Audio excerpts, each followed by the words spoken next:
Just look at this. Deck chairs, donkey rides on the beach, fish and chips, seagulls desperate to steal your food.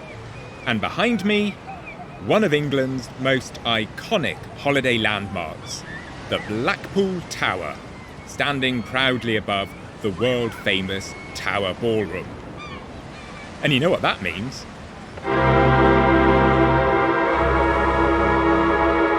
Yes, it's the Organ Podcast from the Royal College of Organists with me, Mark O'Brien.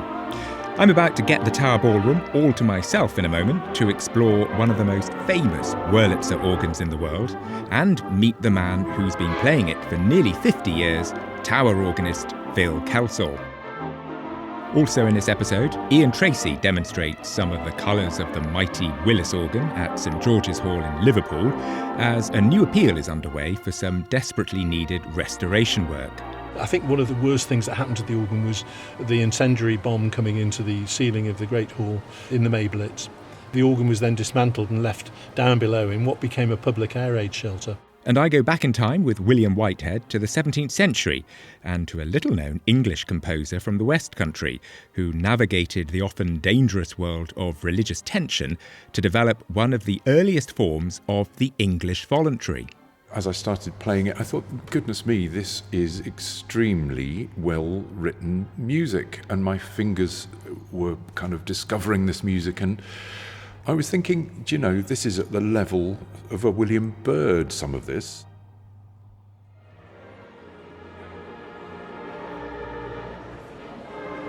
Well, Phil Kelsall is estimated to be the most recorded organist in the world, with over 40 albums to his name, as well as recitals across the UK, the United States, Australia and New Zealand, on all manner of theatre and cinema organs.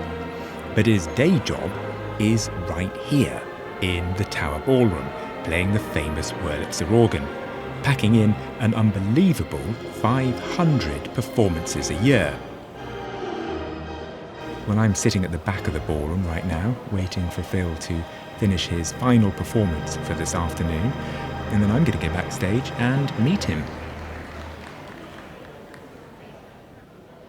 Well, Phil, I can't believe my luck, because one of the famous things about the organ here at the Tower Ballroom is every time you play it, you have to rise up through the stage. And you're going to do that now. Well, here we are. This is not the most glamorous part of the ballroom. Well, you're not wrong there. I'm quite surprised. You have to mind your head. It is. So You've got to be very low. You've got to crouch down to go down these stairs. Oh no, this is ridiculous. People with bad backs, so you have to crouch down and this must tilt be what? your head, mind your head. 3 feet. I mean, I'm literally on my On your knees, knees, yeah. getting through. Yeah. You have to come through here. So we're under the stage. Mind your head and watch the step there. Oh my God. And mind your head. This is the air supply for the console, for the pneumatic action. And you squeeze. Gosh, you've got to be Squeeze thin down to play the here. organ here. And here we are. We're at the console. We're under the stage. Can I sit on the bench next to you as we if go you up? sit down. Is it strong enough next to me, lift yeah, both yes, of us we've up? done this before. Yeah. Oh, really? So Okay. you perch on the end. Oh, okay. And so you sit down here waiting to go on. Yes, the first thing we have to do, of course, we've got a big trap door above us. So And this is the stage floor. This is the stage floor, so we have to open this. It slides back on rollers, and if I press this green button here, Oh, it wow. slides back. It's a simple process. It's on a motor with a chain drive, And right up. and that travels back. And we can't raise the console, fortunately, until the trap door has gone fully back. Yes, that would and be you'll hear it dangerous. click. And there's the click. And now we're free to start And we playing. can see the hall above us and the You stage. see the hall and the chambers where the pipes are about 50 feet above us. And you always play the same thing when you're coming up. Always play the same thing. It's kind of the theme tune. It's the Blackpool theme tune. Can it you has do been it? For 90 years. Go on. So, okay, so Let's go up in select a style. few stops here. 3 pistons there, and we're off. Here we go.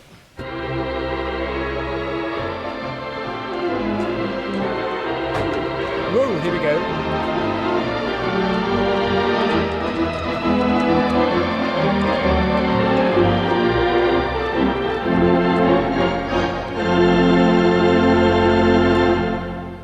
And here we are. Fabulous. And on the famous Blackpool Tower Ballroom stage. you've been playing all day, so they're just clearing away the They're clearing away. We've had tables. an afternoon, they call it afternoon tea. We have about 200 people and the regular dancers, and it's a lovely atmosphere. And what a place to do this. I mean, the ballroom, it's like the Versailles of Blackpool here, really, isn't it? I mean, we've got gold statues dripping in chandeliers and frescoes. And it's a big place. I mean, this holds about 4,500 people when it's full. Yes, you're right. This was built for the working class families, and they wanted to give the families, a big treat. But what's unique about this place, and I guess what's unique about you, because yes, there are many Wurlitzers around the world and theatre organs, but if I'm right, you're the only one, and this is the only place where the organ is used every day for dancing. Absolutely correct, yes. And it has been, I might say, for the past, there was a Wurlitzer here, the first one was installed in 1929, and since then it's been playing for dancing every year without a break, even during the war years, 1940, to 1945. It's even played every day then. So yes, 94 years. It's an amazing record, isn't it? And you've been playing for half that amount of time, nearly. So I mean, how did you get into this? You make me sound very old. But you must love it. I mean, how did you start doing this? I've been at the Blackpool Tower since 1975. The first 2 years I played in the down below here is a circus arena. Good grief. You can't believe it. And in those days, the circus had live animals, so we were playing to zebras and tigers and cheetahs, you name it. So 75 and then 77, I started here in the ballroom playing for dancing. I was here this afternoon and listening to you play. People take it seriously. I mean, there were ladies in ball gowns with sparkling shoes. There were gentlemen in ties and serious stuff on the dance floor. I mean, never mind Strictly Come Dancing. It was all happening here this afternoon. It's still a popular event, unique to this place. It is very unique. We get a lot of very good dancers here, yes, I must say. They can come every day, 365 days a year, and some of them do. But the focus of everybody coming here is what you're sitting in front of right now. This is the Wurlitzer organ, and it's a typical looking Wurlitzer. I think it's painted white, it's got gold trim round it, it's got 3 keyboards, it's got the stop tabs that are going around in a semicircle, coloured red, and you've got some yellow stops and white stops. This, presumably, is one of the most famous Wurlitzers in the world. It is one of the most famous, yes. I'm trying to think of an equally famous one, probably in the Radio City in New York. Radio City Music Hall was the largest Wurlitzer they ever made. As Wurlitzers go, this is kind of you'd say it was a medium-sized instrument, and unlike a church organ, we only have just over 1,000 pipes. So we only have 14 ranks of pipes. Now, hang on a minute. 14 ranks of pipes. I'm looking at the console here, and I'm looking at what must be easily over 100 stop tabs. So I thought this is like a huge organ. If you're talking 14 ranks, that's a modest 14 small. ranks. It is modest, yes. The difference is, though, the 14 ranks, half of them are on 15 inches wind pressure. Whoa. And the other half are on... So the lowest wind pressure we have on this organ is 10 inches. But why have you got so many stops for just 14 ranks? Well, the rest, they're the 14, which you can see those 14 tabs there in front of me. They're for the grate, the middle keyboard. And all the rest is just extension of these. So a tibia, an 8-foot tibia on the grate is exactly the same as the 8-foot tibia, the stop on the accompaniment, which is the lower keyboard. So by clever wiring, you're actually just able to move all of these stops around and put them on whichever keyboard you want them Correct, to be. yes, yeah. But really, all of this is to enable you to orchestrate your tunes, because that's what this instrument is. It's a band. That's the secret, yeah, that is the secret. And sometimes when you're playing for dancing, you just have to imagine yourself as a dance band.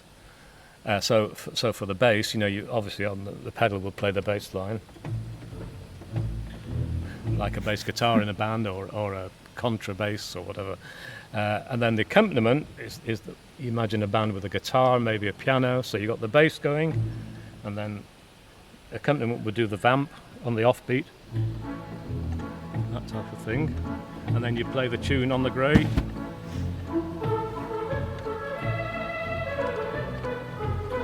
And so on. I'm looking at the stops here.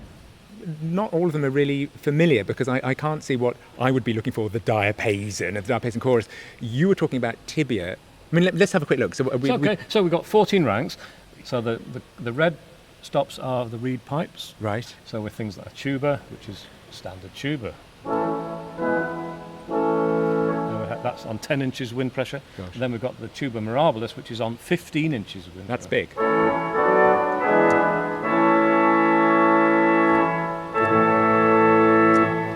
And then we have something called an English horn, which is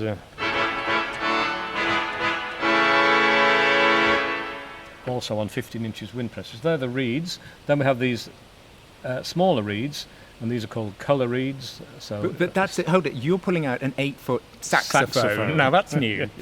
What does a So, saxophone well, I'll sound let like? you hear it. It sounds like this. That's a bit like an oboe, isn't it, on a church organ? I think, It is, maybe. when it's tuned, it will. And then things like, call it a crummet. Crummet, Which is right. like, I think it's all like a medieval tenor.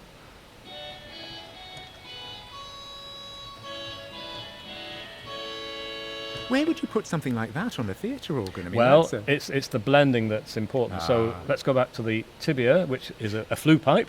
So is So a this tibia your- is just a big fat flute, basically. Right, so it's, But it's a big scale It's flute. a big. It's not like a wooden flute. diapason in No, theatre it's a world. wooden. It's a flute. huge wooden flute. So the pipes are square shaped. It's on 15 inches wind pressure. good So a God, that as flute well. on 15 inches wind sounds like this.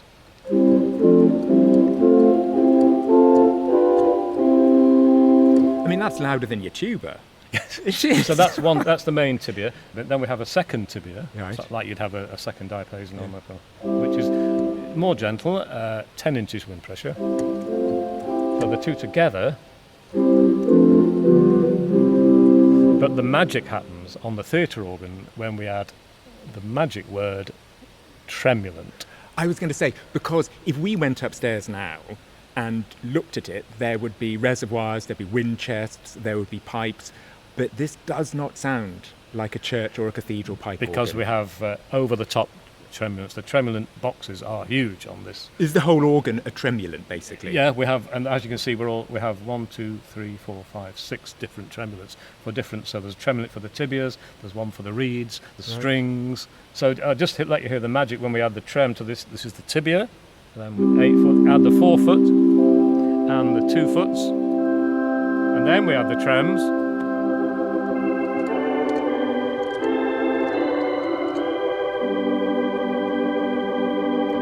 And then to the tibias we can add the colour reeds, which I mentioned earlier. So if we add the saxophone and the quinora and the crummet,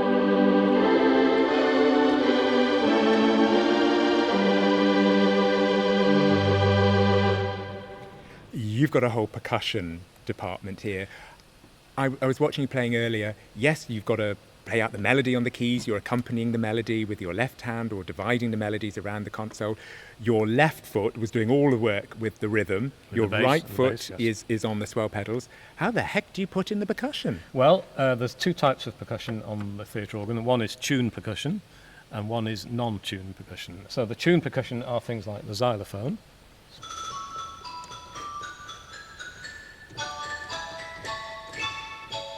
And it reits as well. And then have something called bells, which is the glockenspiel, but it just on the reet. So if you mix that with the tibias,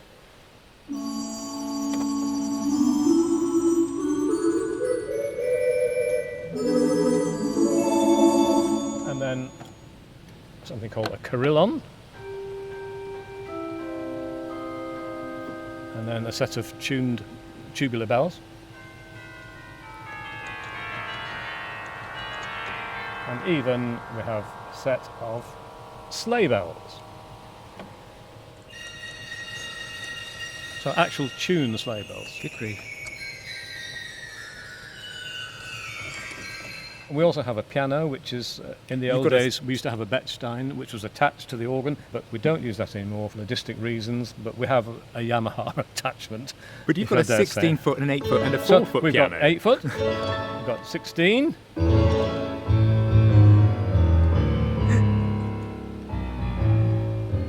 and the 4 foot right at the. So we have the full compass of a piano keyboard, basically.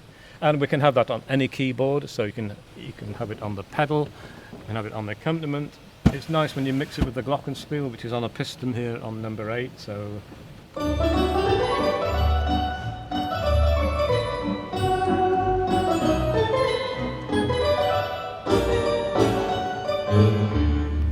how do you know what to do? I mean, it's all very well. I mean, me thinking as a classical organist, there are certain ways that you'd register an organ if you're playing Bach, or if I was doing some of, the early 20th century French music.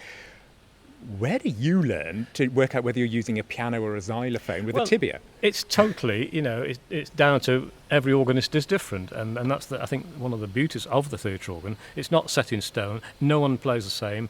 We never play the same tune twice in the same registration. It's just how you feel on the day. And this job playing for dancing, we have to use fairly full registrations because we're going to have like 1,000 people out there, and you've got to get the sound over to them and the rhythm. So that's one thing we need to think of.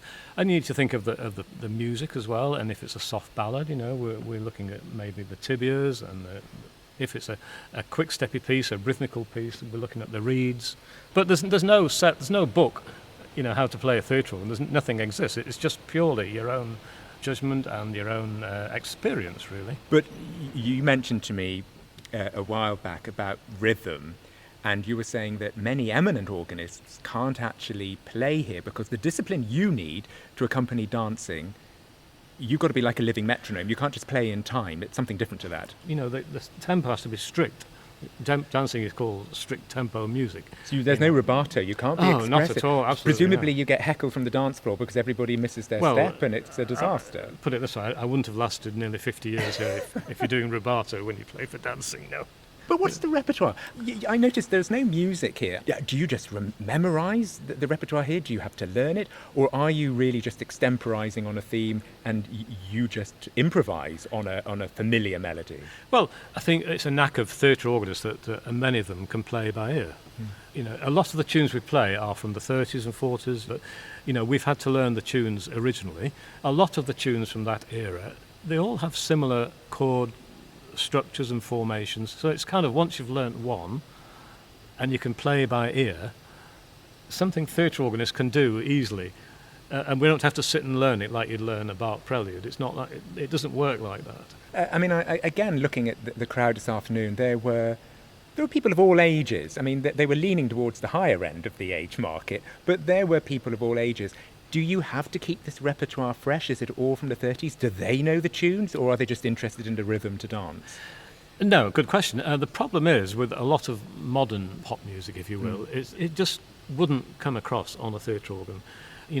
Probably the most recent we do is something by ABBA or something like that, which is very tuneful, melodic music, and which we can adapt to the theatre organ, like their ABBA tune Money, Money, Money. I play it as a tango.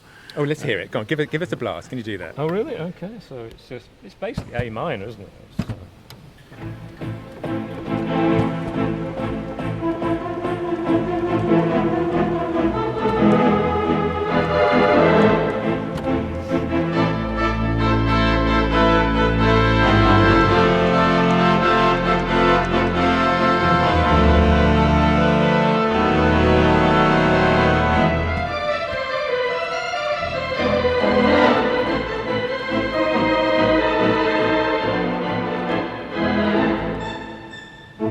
That was great. So you just went straight into that.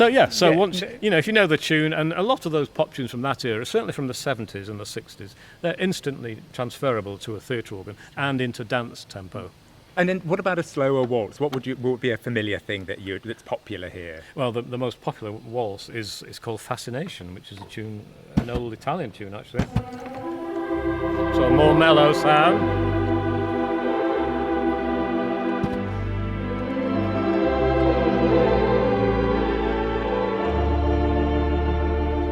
Etc. Do you get lost in it? I mean, you must love this. I mean, you're in your own world up here. Yeah, and a lot of it, I've been heavily influenced by a band called Burt Camford. He had this style of playing which lends itself to, say, a foxtrot, which is the bass on the pedal, accompaniment on the lower keyboard, and then, say, the saxophones.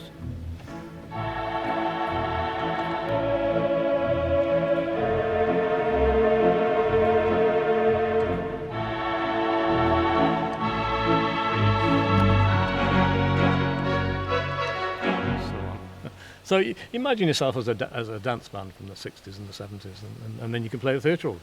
Also, very unique to the theatre organ is something called second touch, which I don't think you'll find on any cathedral organ.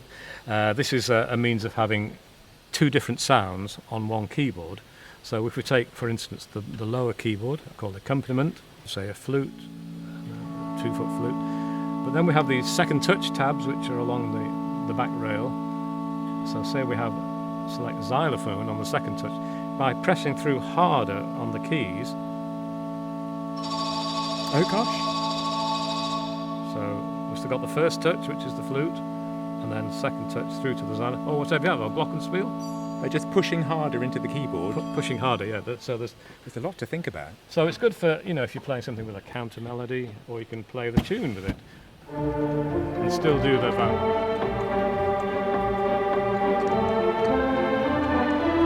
That's all with one hand. I mean, this is incredible. While you're doing that, I mean, that really is, to me, extraordinary, because, yes, you were doing all that with one hand, and you were soloing out purely by increasing the pressure with one finger of the melody. For the melody, yes. So you had the solo in one hand while accompanying yourself in that same hand. And what that does is leaves the right hand free to extemporise over the top.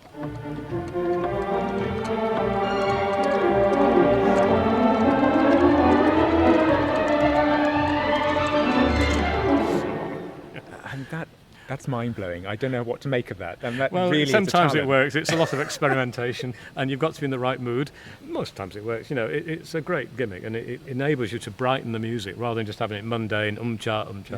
So you can play and extemporise over the melody with your right hand. Do classical organists and theatre organists mix?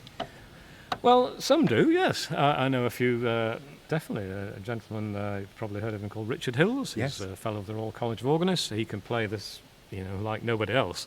But the reason I ask, I wonder, because what you're demonstrating here is an extraordinary skill. Do you think people actually appreciate, and don't be modest here, but of the extraordinary talent you are doing in having to drive this instrument and the musical levels of expression you are having to employ to make it sing in the way you do? You make me sound like a genius. Well, I think you are. I mean, what you're demonstrating, double touching. Honestly, I've never thought about it in those terms, but now you've said it, it is a skill, isn't it? Yeah, I mean, your console management, the rhythm, the percussiveness of it, the rapid changing of stops. Yeah, it's a skill, and I'm doing it here 3 sessions every day, and you just do it thinking it's like having your breakfast. You just don't think about it. But when you've said that, yes, and it's a skill which is only applicable to the theatre organ. But you've got to bring your musicianship with you. I suppose it's difficult to be trained, to be taught in a structured way to do what you do. Well, yeah, and this is something my father used to bring me here to listen to Reginald Dixon in the late 60s. He was coming towards the end of his career, 67, 68, 69.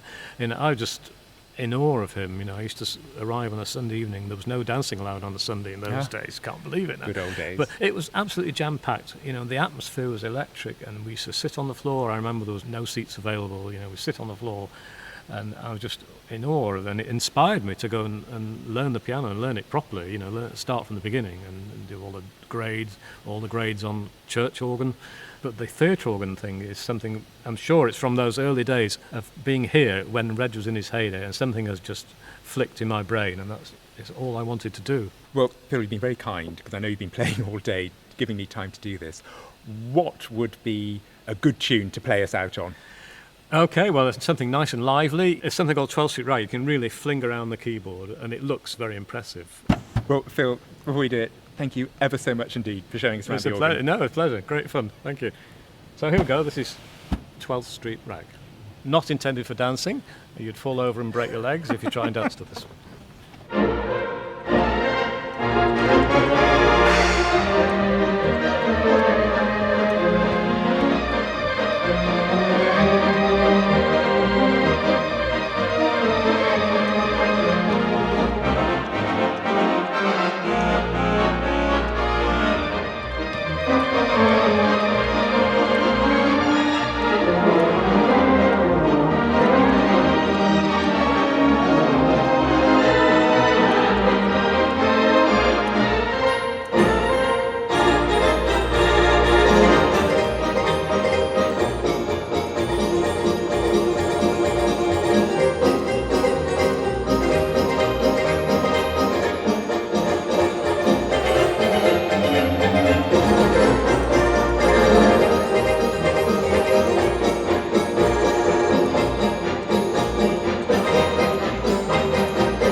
Well, barely 50 miles further south, down the coast from Blackpool, is the historic port of Liverpool.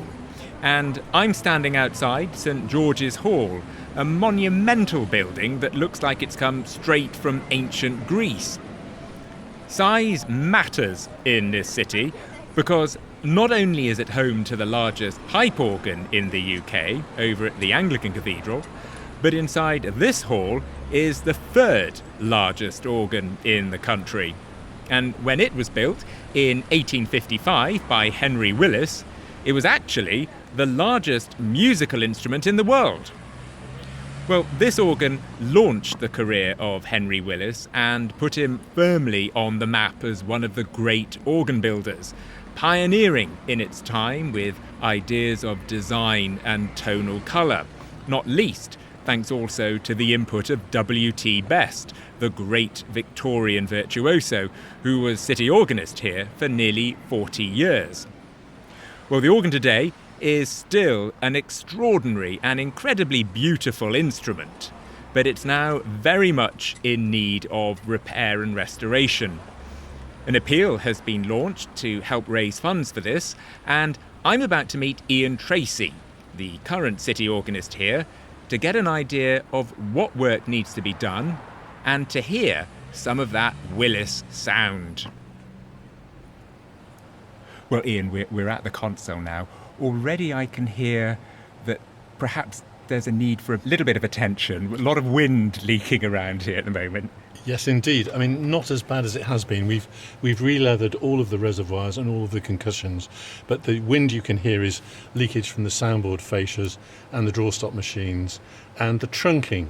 There's miles of trunking in the organ, wooden trunking, and of course with atmospheric conditions splits appear, and it's a constant battle to chase up the holes. So it's the small holes you're listening to, but there are quite a lot of them. But that's fair enough, because we're talking an instrument that's nearly 170 years old. Indeed. The point of this, Henry Willis, Father Willis organ, this is actually a really important instrument in terms of British organ building. It is. It was a groundbreaking instrument.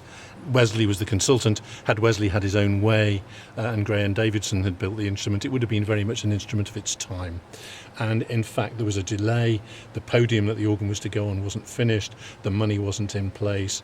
And they hadn't yet really had any other offers. Gray and Davidson was his preferred contractor. So in 1851 they all went down to London to the Great Exhibition, and Best played the three instruments there.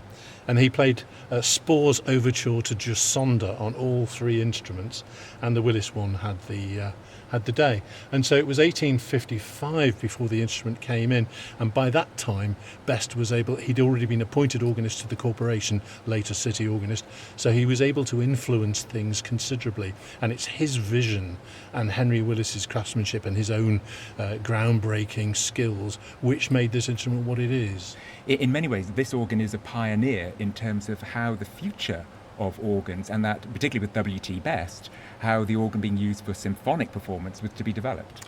Yes, Best made his name by playing symphonic repertoire, movements from the oratorios, movements from operas, popular music of the day, and he held 3 recitals here a week.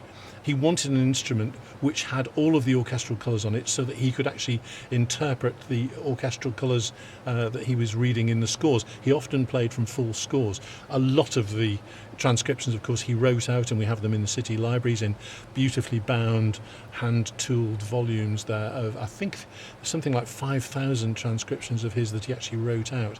But a lot of the time he just put a full score up on the organ and play it from that. And if it said clarinet, then he expected to be able to use a clarinet.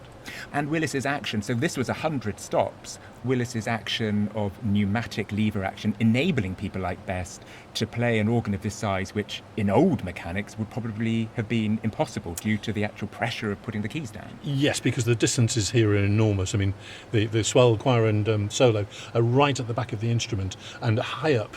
So the levers for that, the trackers for that, would have had to go an awfully long way from the fingers at the console. And so, yes, it would have been terribly heavy. And Willis had invented this floating lever action where you depress the key, and a pneumatic machine is able to throw the tracker and take a lot of the work out of and the pressure out of the fingers. I mean, interesting at that time in history, because Willis and Cavai-Cole would have known each other. They Willis would. was only 30 at this point, Cavai-Cole 22.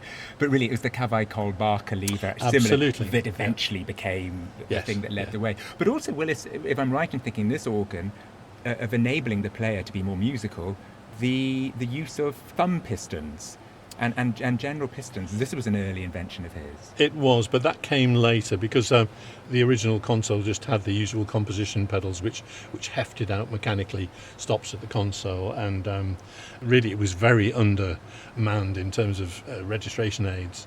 There were I think 5 for the great and 5 or 6 for the swell, and of course no balanced swell pedals, so there was just the hitch down pedal at the side there with the ratchet to be able to leave the swell pedal, and the only manual that was enclosed was in fact the swell. So the choir was unenclosed and the solo was unenclosed at the time. So very as yet in its infancy, but of course that later the pedals, balance pedals were put in, and eventually electric pedals, which they are at the moment. Well, the organ is in desperate need of some restoration. What are the sort of things that you have to put up with at the moment? Because you play here once a month in a Tuesday recital. I mean, how precarious is it when you sort of sit here on a Tuesday afternoon thinking, oh God, is this going to work? Yeah, well, it's a little bit like Russian roulette at times, and occasionally the organ does throw you a googly. But I've known the organ since I was 5. I've been listening to the organ since I was 5, and I've been allowed to play it since I was about 13. Gosh. And I've been city organist for the past 39 years, so I reckon to know it fairly well. And I can usually cope with most things. I had a big cipher on the whole of the great at Christmas, at the big Christmas concert, and that was a little bit difficult to disguise, but I managed to play on 3 manuals, and for the evening repeat of the concert I had the organ builders in. But it's very, very rare for the organ to do something like that. I mean, we get stops off all the time. I noticed, because you've got some post-its. I mean, I'm looking Yes. at a bit of the great, particularly on the choir. You've got little bits of yellow post-it. Presumably, don't pull those out. No, don't touch them, because they'll end up going halfway back, and then you'll have a bagpipe effect for the rest of the recital. All the rest of the stops are working, but just occasionally stops go off, dependent on humidity and temperature in here. I mean, town halls are notorious for being terribly dry and usually overheated in the winter months, and the organ does let you know it's objecting. But basically, I mean, it needs a major rebuild. We need major money spending. The city has never been able to do that. I think one of the worst things that happened to the organ was the incendiary bomb coming into the ceiling of the Great Hall. This is World War II. World War II, 1940, in the May Blitz. And the organ was then dismantled and left down below in what became a public air raid shelter. And in the long nights of bombing, the public were helping themselves to bits of the organ, small bits, that they could get scrap metal prices for. And at the end of the war, there was a big tug of war between the city and the organists, because the city didn't want to put the organ back because they liked the through look of the hall. And it took until 1958 before we reopened the organ again. And the greats of the world came to play, Cochereau and de Messier and André Fleury and Fernando Germani, Virgil Fox. They all came to play opening recitals here. And the organ was once again extant, but actually Willis had to find bits all over the factory to replace the bits that had disappeared. So really, it's been in need of a restoration Since then. Right, a very long time, and it's a miracle it's still going. I mean, if we wanted to trace back to that, and we were talking Father Willis sound, is there areas on this organ that really, for you, make this a quintessentially Father Willis organ? The great organ. And Willis III, who did a controversial rebuild on this in 1931 under the auspices of the then city organist Herbert Ellingford. And lots of people criticised them for what they did, but Willis actually made the statement that he'd left the great largely untouched, and it remained a monument to his grandfather's genius. So the great just had a few stops changed, a handful of stops changed. So the great chorus, for example, is still the Father Willis chorus. Can we hear a bit? You can indeed. Again, the time was pioneering about developing a chorus in this way, Yes. rather than just thinking you duplicate stops to make them Absolutely, louder. This is about absolutely. power, isn't it? It is. So here's the open 3, open 1, the 4 foot, the 2 foot, the small mixture, the 4-rank mixture, and the 5-rank mixture, and the double.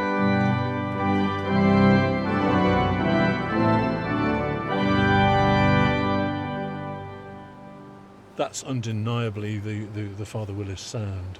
And the reeds are very much more aggressive than, say, they are at the cathedral, because they're concert reeds and they're voiced in the French mode. So trumpet, clarion, ophicleide, contratrombone. Now, in 1855, because these reeds date from there, I assume, this was actually a big deal. I mean, the people weren't saying, "Oh, that's nice." Yes, this was important in organ design. It was indeed. Yes, it was indeed. And lots of ideas borrowed from Cavaillé. Willis III and Cavaillé were great friends, and they did share an awful lot of ideas about registration aids, about voicing, about tone colour, about pipe scales and sizes.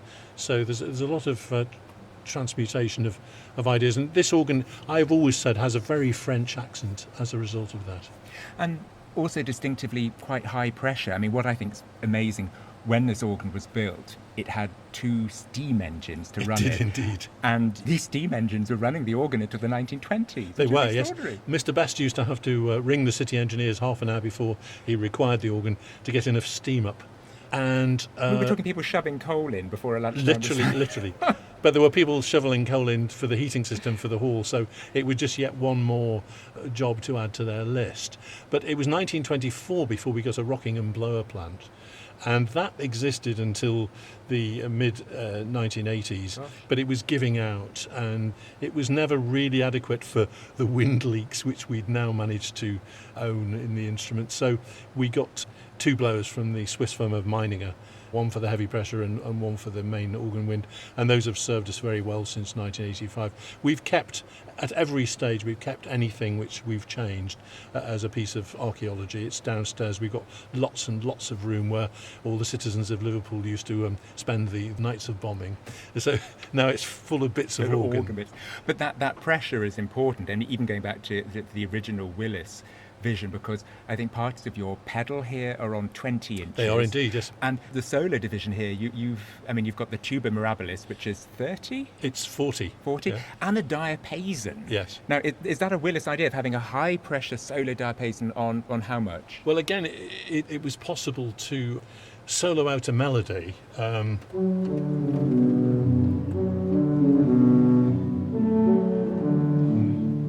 Recourse to the reeds, you see. So you've got the high pressure diapason on the solo. Yes, big unison sound.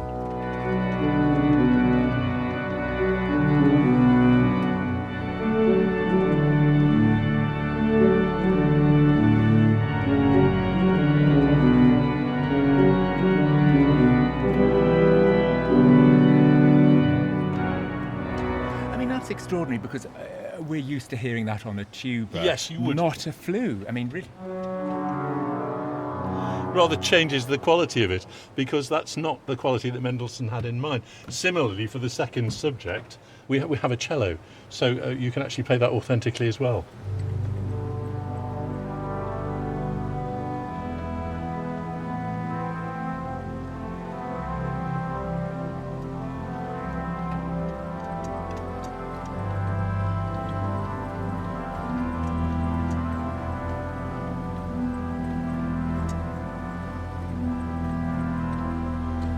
I mean, that's extraordinary. I mean, you have a stop that's called 8-foot violoncello. Yes. I mean, for the people in the middle of the 19th century, this must have been really transformational. Absolutely. To hear these stops.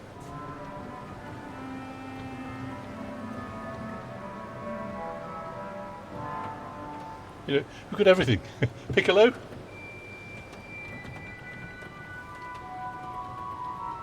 French horn.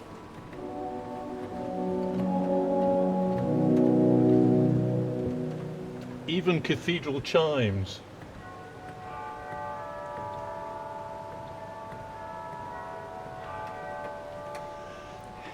In what extent do you think this organ enabled W.T. Best to be W.T. Best? Well, it gave him all the kit that he needed to really express the orchestral transcriptions to the fullest extent. And he used to say that his goal in playing the transcriptions was to be as authentic as possible, so to the score. not necessarily to try and transform it into an organ piece. So he would play the most ungainly things. And if you read the transcriptions, some of them are, pretty impossible to get your fingers around, because he would include everything that needed including from the score, because his raison d'etre was authenticity, not necessarily cutting corners and making it easy for the player or trying to make it more organistic. He was actually into fulfilling the requirements from the orchestral score, so hence all this colour all over the place on the organ. So with the action that enabled him to play pianistically, I think, this style of organ, with these stops, can I say that this organ, the Henry Willis organ at St George's Hall in Liverpool, really musically also plays a part in developing that culture of transcription work? I think very much so, yes. There are stories that he would walk up to the Philharmonic Hall, and usually about Wednesday or Thursday, the Phil would have put up a poster saying what they were playing on Saturday night. I think it was that hand to mouth, actually, whatever had been rehearsed and could be played. And Best would read it, go down to the local public library, which is just across the road from the hall here, and get out the scores and then give them people in the hall on Saturday night some, if not all, of the same pieces that the people at the Philharmonic were hearing, at a fraction of the cost, Yes, of course. That's the point. I mean, how important today do you think this organ is for Liverpool? Very. We use it in all kinds of civic ceremonies here in the hall. That's part of my job as the city organist. Freedoms of city and university functions and things that happen here. Dinners even, people like, I often play during the gin and tonics, sort of light music, and then maybe a fanfare at the arrival of the important guest. And we have the monthly recitals, of course, here. We have carol concerts at Christmas. We are often exposing the floor here. We have a most wonderful Minton tile floor. It's usually covered with a sprung wooden floor to stop damage, but they get it up every so often. And we have a thing called Music on the Mintons, which is extremely popular. It sells out as soon as it's on sale. So really, this is the background accompaniment of all the civic activity and pride of this town. It is indeed.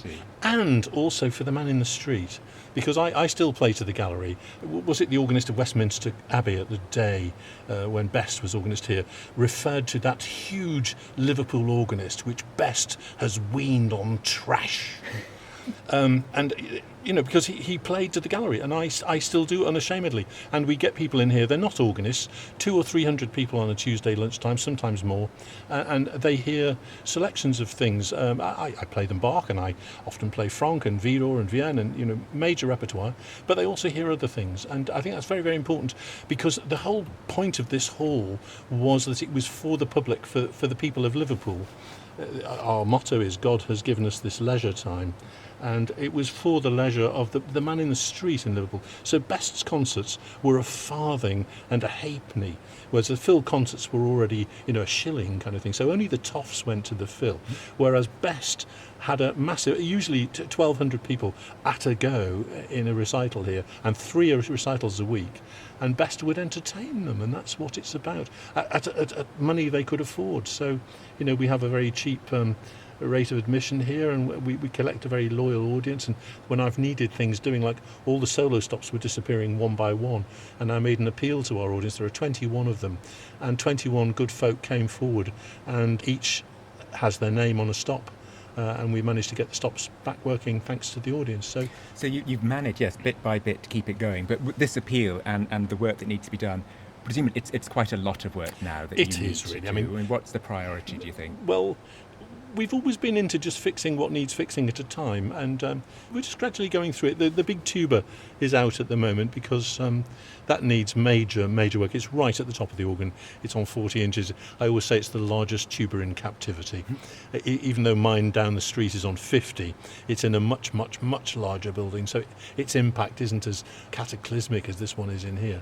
But that's £20,000 worth of work to do the action and to clean the pipework and to put it back.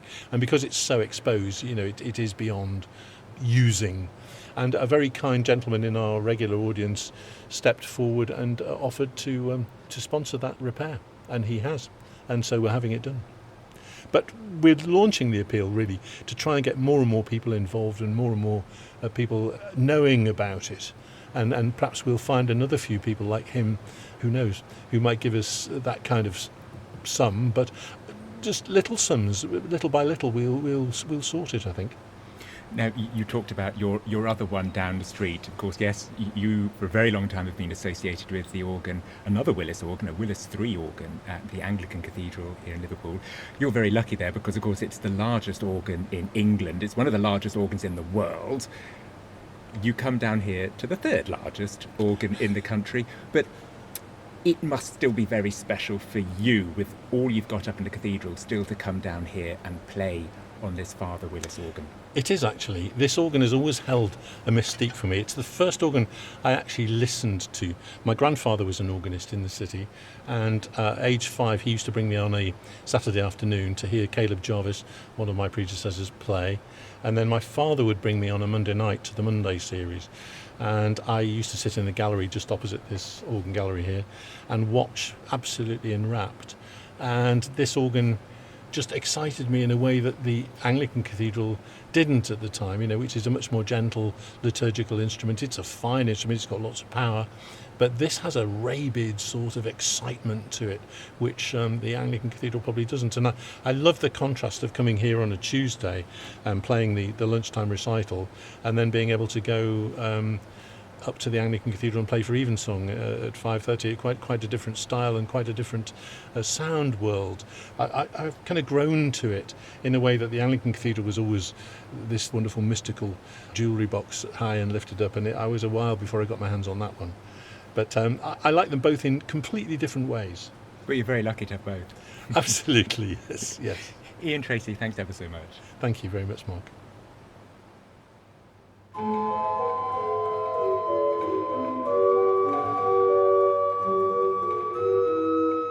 Let's get off the beaten track now and head to the West Country of England during the early 1600s, and to a little-known organist called John Lugge. This is one of his pieces, a Gloria Tibi Trinitas, being played here by William Whitehead in the private chapel of Lulworth Castle, down here on the Dorset coast. This stunning chapel with its huge painted dome is in fact the first freestanding Roman Catholic chapel to be built in England since the Reformation. For nearly 400 years, this castle has been owned by the Weld family, and we're very grateful to James Weld, the current owner, for allowing us to come in and use the organ here to explore some of Lugge's music. Because later this year, William Whitehead will be recording the organ works of John Lugge, and I'm curious to find out why this little-known English composer holds such a fascination for him. Well, William, very little is known about John Lugge, and there's not a great deal of his music left. Who is he, and why does he hold so much interest for you? So John Lugge is a scion of the West Country. He was born in Barnstaple, son of a shoemaker. We hear of him first in about 1602 or 1603 when he becomes organist of Exeter Cathedral. He makes his whole career there at Exeter Cathedral as organist, then looking after the College of Vicars Choral. There's a wonderful manuscript, all in his own hand, which is kept at Christ Church in Oxford, and this contains about 50 minutes of wonderful pieces for organ. You're going into this in a big way. I mean, you really are researching him and his musical form, but give me an idea, what is it about his music, his compositional style that has appealed to you in this way?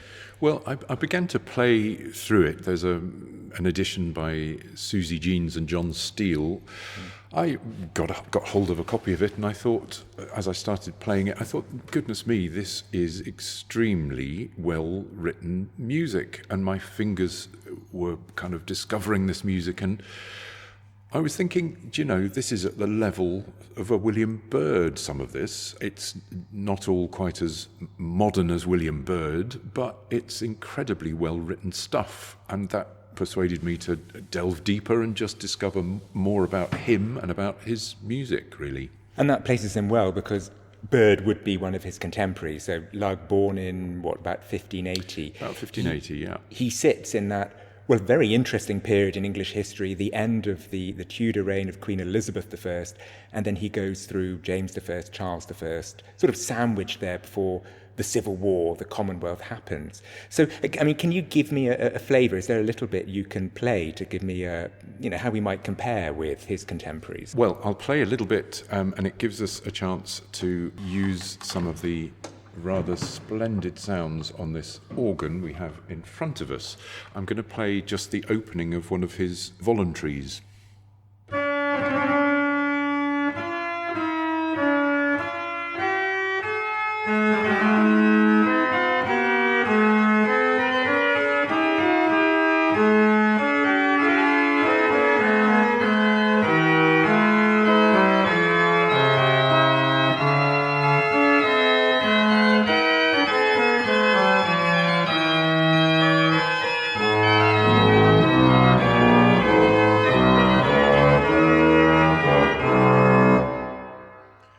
That's actually one of his double voluntaries, so I just cut off at the point where the double part has come in, and you can hear some of that very fluent counterpoint, such as Tomkins or Bird or Gibbons might have written. But the fact this is a double voluntary, am I right in thinking this is a little bit pioneering of him in the sense of how he's getting the organ to work at this point in English history? Yes, I mean, these three double voluntaries that we have in this wonderful Christchurch manuscript are, as far as we know, the first English double voluntaries that were ever written.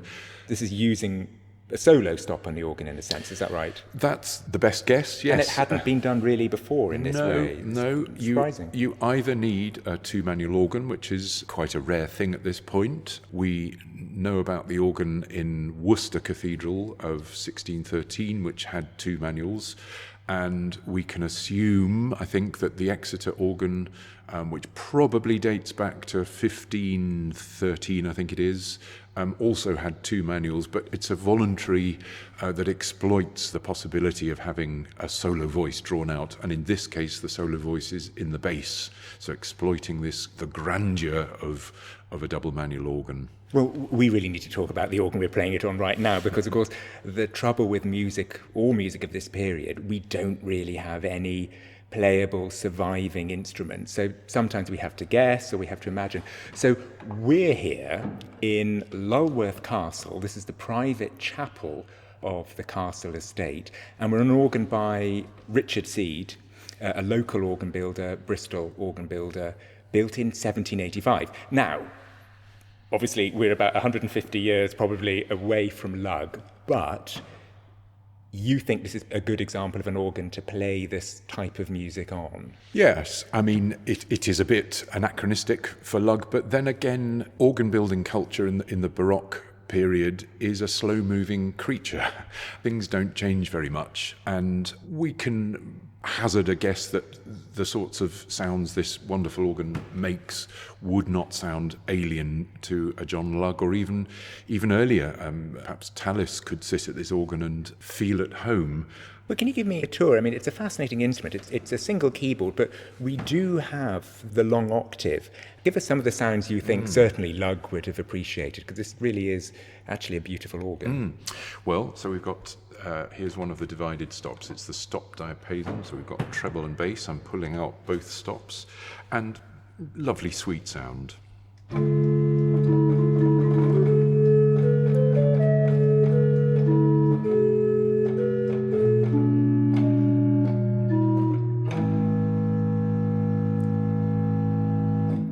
That's an A major chord, and we can hear the beautiful mean tone tuning. I think it's fifth comma mean tone here. So we have beautiful in tune major thirds.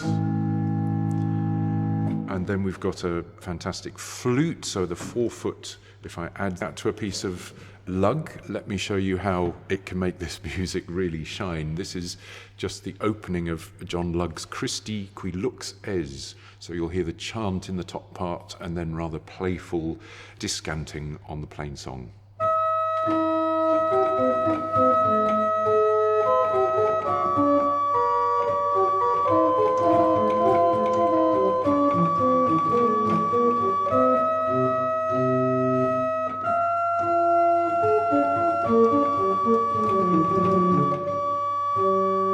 And so on, but you know, any old organ that has this quality of pipework and, of course, its mechanical action is going to make old music, let's be as broad as that, is going to make it shine and really be full of character. What is it about early English music? I mean, I often feel sorry for it because it gets a bit of a bad press. People either overlook it because, it's not as, harmonically sophisticated as what's on the continent. But there is a very distinctive characteristic about it. It's not easy to play, but it sounds simple. There's a purity to it. I mean, how would you sum up this period of English music? What is its appeal? I think you're right that some of this music is jolly hard to play, and you've got, I think it was Gibbons being called the best finger of his age, and indeed John Lugge being referred to as a great organist. There is a virtuoso quality, there are fast notes, and I'm pretty sure they did go fast. Some of these organ pieces by Lugge are extremely lively. So there is that quality which I think some modern players, it's a bit daunting. I think specifically with Lugge, there's quite an old-fashioned sound to this. Some of this music, which he's presumably writing in the 1620s and 1630s, could have been written almost pre-Reformation. It could be in the mid-16th century. And the opening of that Christe Qui Lux I just played could be a pre-Reformation piece. So he's got, a bit like William Byrd, he's deeply rooted in a very old tradition and is playing particularly with the rhythm. I think that's the thing which has struck me with Lugge. He plays with rhythmic proportions. You end up with fives against fours and fives against twos.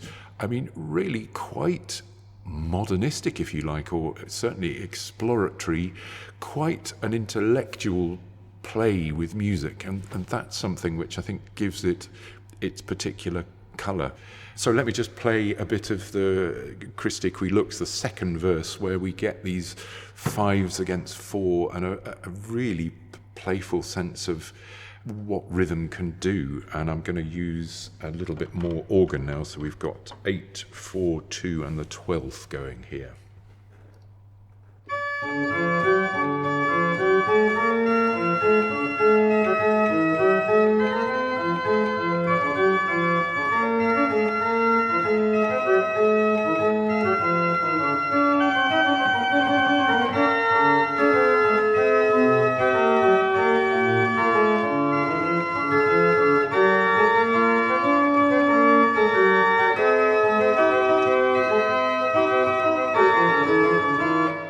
Stop just as it goes into the difficult bit, but it's an extraordinary sort of thing to do, isn't it? Put fives against twos and fours. It some parts is not comfortable listening in a strange way. No, you can't really tap your foot to that. There's always a cloud over Lugge as to how far he was pursuing a Catholic route at a time in English history where you were at times dicing with death. Yeah, I think this is a really fascinating and underexplored facet of Lugge, but also Jacobean music at this period. And I'm very interested what it means to be a West Country musician, a West Country organist. I'm very interested to know more about Lugge's family. We know that his brother Peter went off and became a priest and worked in Lisbon. It was a letter between John and his brother that was intercepted and got John into trouble. The Secretary of State asked Bishop Cotton of Exeter to ascertain whether John Lugge was indeed a Catholic, and there's this delightful phrase. Bishop Cotton clearly interrogates John Lugge and assures the Secretary of State that he has tasted this forbidden fruit, but he hath spit it all out now. So John Lugge is cleared at that stage, but then a few years later his house is searched. He's suspected of Roman Catholic sympathies again. His son Robert, who went off at the tender age of 15 to become the organist of St John's College, Oxford. Clearly life is going well for him until 3 years later he's dismissed in disgrace.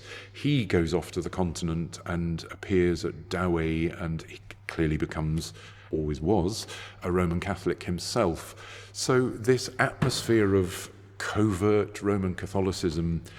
It's a bit off radar down here in the southwest, and perhaps you could just about get away with it. But this is serious stuff. I mean, here's an organist who has the eyes of the state upon him. In the music, is there an element of Catholicism that you can see coming through? Can you see his religious sympathies? In somehow he's hinting at that in the way he writes his music.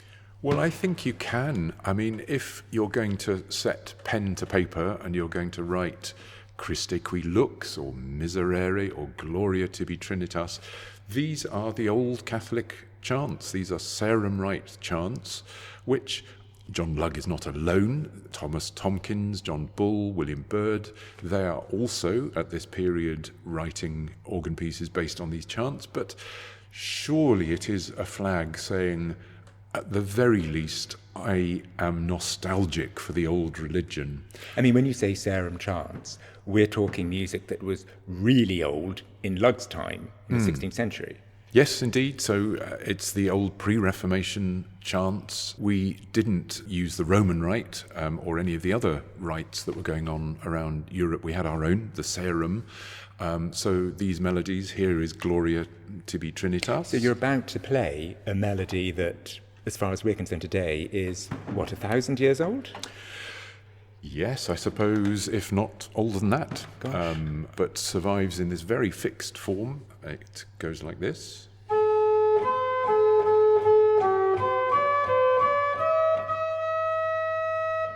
And here is John Lugge sets that melody. Again, you can hear the chant in long notes on the top line and then his playful counterpoints around it.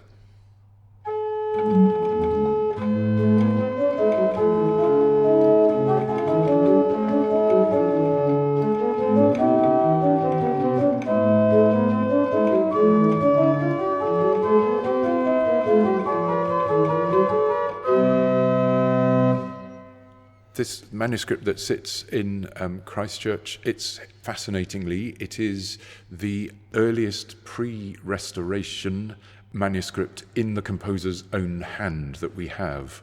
For anything? For anything. So John Lugge is really important. For keyboard music, Yeah. yes, really important. So why do we not know so much about him?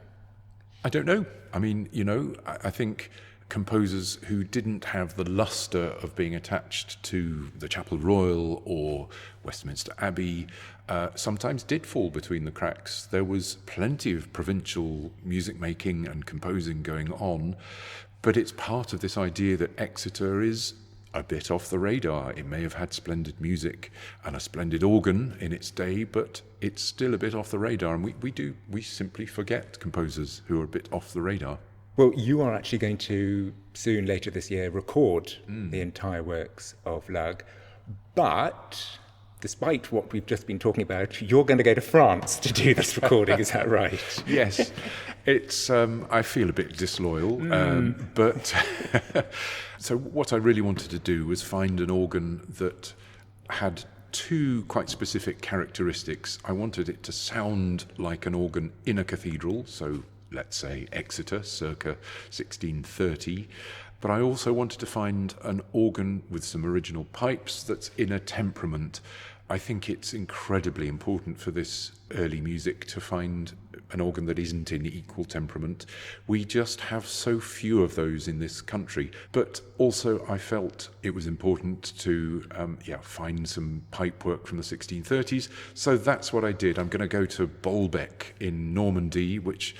No, there's a curious and fascinating link here. This is an organ that's meant to have been built by a Scotsman. So he was probably yet another refugee from the ravages of Protestantism and made his career around Rouen, which is where Bolbec is situated. And so, curiously, there's a partly English organ, British organ, I should say, Scottish organ, sitting over in this small town, a beautifully restored, beautiful sounding organ. It's pure speculation, but I just wonder how easy it would be to get from Exeter to Normandy versus Exeter to London. And so there's the cruel irony. To find an English-sounding period instrument, you've got to go to France. Yes, it is. Have you got something that you can play that perhaps, shows all of Lugge's genius? Well, what I'm going to finish with is I'm going to play the end of his Ut, Re, Mi, Fa, Sol, La. It's a scale up and a scale down.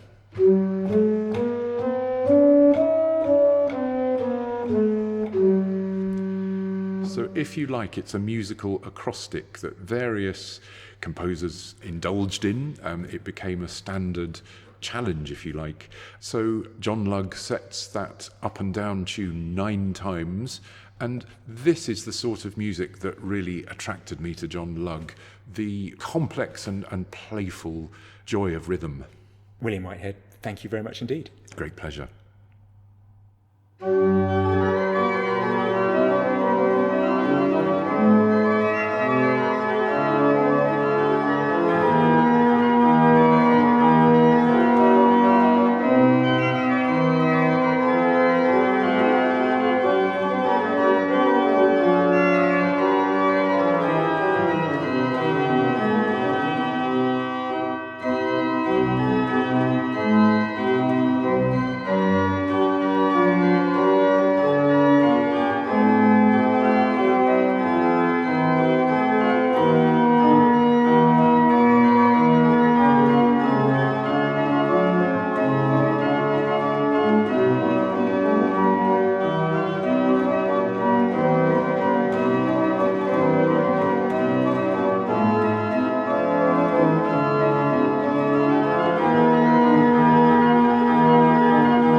Well, that's it for now. Next time, I talk to probably the most famous organist on the planet right now, none other than Anna Lapwood.